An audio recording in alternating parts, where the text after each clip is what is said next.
দর্শক, আপনারা দেখছেন বায়তুল মোকাররমের উত্তর গেটে ইসলামী আন্দোলন যুব আন্দোলন কর্তৃক ফরিদপুরে দুই সহোদর ভাইকে হত্যা করা হয়েছে।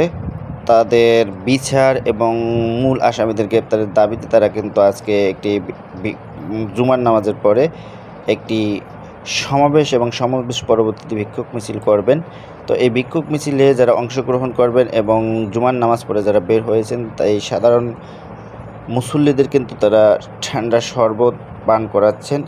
তাদের এই কর্মসূচিটা আমরা প্রতি শুক্রবারে দেখতে পাই যে তারা বায়তুল মোকাররম থেকে শুরু করে তাদের যে মিছিলে যারা অংশগ্রহণ করে তাদের পিছনে কিন্তু তারা এই গাড়িটি নিয়ে থাকেন এবং সবাইকে যে আসবে, এখানে কোনো ঈদের সাধারণ মানুষ এবং মুসল্লি যেই আসুক তাদেরকে কিন্তু তারা এই শরবতটি পান করেই থাকেন।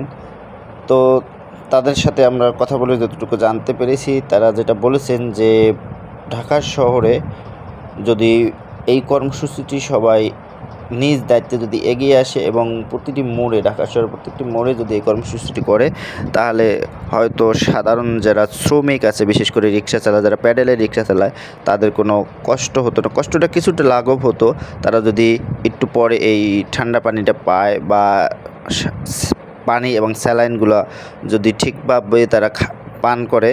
তো এই কর্মসূচিতে যারা ধনাঢ্য ব্যক্তি আছে তাদের উদ্দেশ্যে তারা বলেছে, তো তাদের যে সামর্থ্য অনুযায়ী নিজ খরচে কিন্তু তারা এটি করেছে।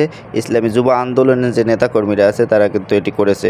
তারা আরও বলেছে যে বিশেষ করে শ্রমিকরা কিন্তু যখনই এই এত তীব্র তাপদাহে রিক্সা চালায় তখন কিন্তু তারা প্রচুর ঘাম, তো তখন যদি তারা একটু পরে এক গ্লাস শরবত খায় তারা কিন্তু খুবই উপকৃত হয়। এবং আমরা সাধারণ মুসল্লিদের সাথে কথা বলে যেটু জানতে পেরেছি যে তারা কিন্তু এই কর্মকাণ্ডে খুবই খুশি এবং তারা যেটি উদ্যোগ নিয়েছেন এই কর্মসূচিটি সবাইকে, দলমত নির্বিশেষে সবাই যদি এই কর্মসূচিটি করে এবং সাধারণ মানুষের কিন্তু অনেক উপকার হবে, এটিই বলেছে। তীব্র তাপদাহে ইসলামী আন্দোলন তারা কিন্তু ঢাকা শহরে বিভিন্ন জায়গায় এই কর্মসূচিটি তাদের যে নেতাকর্মী আছে তারা কিন্তু করে থাকেন তাদের নিজ খরচে।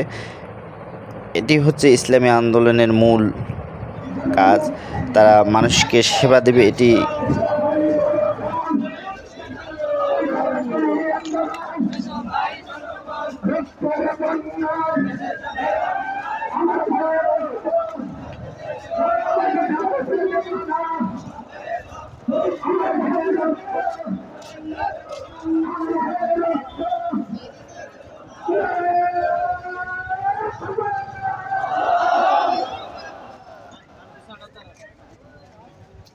আলহামদুলিল্লাহ সমাবেত উপস্থিতি আমাদের মিছিল